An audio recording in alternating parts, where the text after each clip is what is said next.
we're doing this week for the snatch work. We are working on the first pull. This is going to look very similar to what we've been doing with the clean. So we're going to do 2 deadlifts, snatch deadlifts to the top of the knee, and then we're going to do a muscle snatch from there. And then halfway through that EMOM, we're going to go into doing 1 to 2 power snatches depending on how heavy their load is.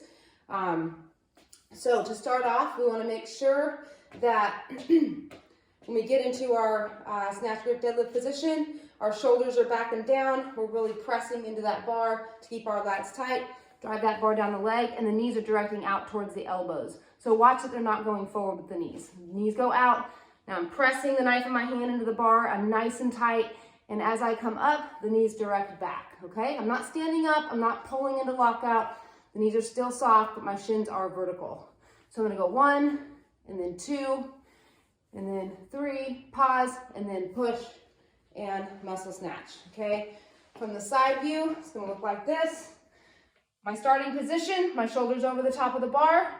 As I raise up to the top of my knee, my hips and my shoulders raise at the same time, okay? There's no teeter-totter going on here.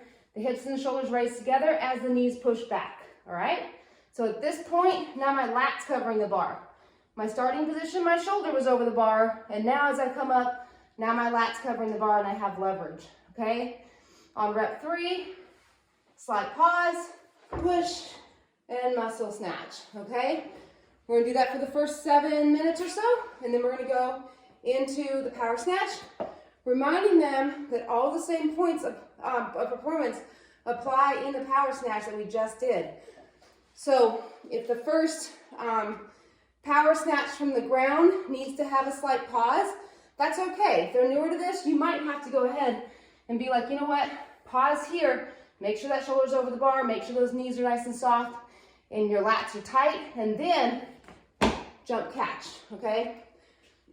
Some of our veteran athletes that are getting their shoulder behind the bar or pulling with their elbows too soon, you may need to have them pause as well, just to make sure they're in a good position. Other than that, let me know how it goes, and we will see if this will make some improvements on our first pull.